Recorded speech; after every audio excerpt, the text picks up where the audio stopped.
সহি রহমানি মোকাম্মাল ওজাইফ শরীফ। আচ্ছা, এই ওজিফায় মধ্যে 27টা সূরা আছে, এর মধ্যে 26টা সূরা পড়ার জন্য অনুমতি দিয়েছেন।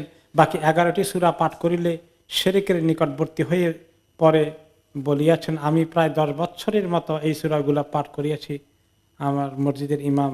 আচ্ছা, যে সূরাগুলো পড়া নিষেধ করিয়াছেন নিম্নে সূরাগুলোর নাম দিলাম: দোয়ায়ে গানজুল আরশ, দোয়ায়ে কাদাহ, আসমাই নবী করিম, দোয়ায়ে হাবিব, দুরুদে তাজ, দুরুদে আকবর, দুরুদে হাজারি, আহাদনামা, দোয়ায়ে জামিলা ইত্যাদি অনেকগুলো।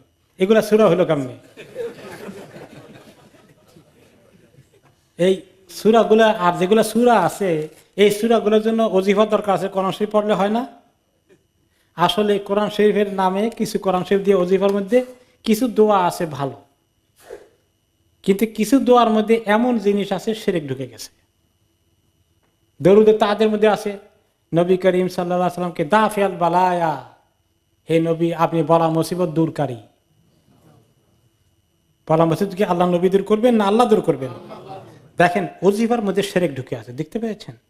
এগুলো আমাদের খবর নাই, অনেকেরই ছিল না। মা বাবারা অনেকে পড়ে গেছেন, আল্লাহ মাফ করে দিন, না জেনে পড়েছেন। এখন জানার পরে তো এখন কিছু লোক যখন শিরকের, তাদের ওই গরু পূজার মতো মুসা আলাইহিস সালাম কওমের মতো, তারা বলবে দেখো এখন আজকাল ওজিফা উঠাই দিয়েছে, নতুন ইসলাম আসছে। নতুন ইসলাম হইলো কেমনে? আমরা তো পুরনো ইসলামের কথা বলি।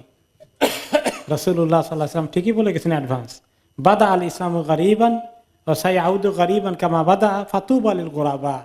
ইসলাম আসবে, এসেছিল একদম একটা নতুন আগন্তুক, এটা সমাজের সঙ্গে মিলে না। আবার এক পর্যায়ে ইসলামটা সমাজের মধ্যে অ্যাকসেপ্টেড হয়ে যাবে, মদিনায় যেটা হয়ে গেছে। আবার অচিরেই হয়ে যাবে ইসলামটা আবার বেখাপ্পা হয়ে যাবে, স্ট্রেঞ্জ হয়ে যাবে লোকদের সমাজে, তারা এটাকে ইসলাম হিসাবে অ্যাকসেপ্ট করতে চাইবে না।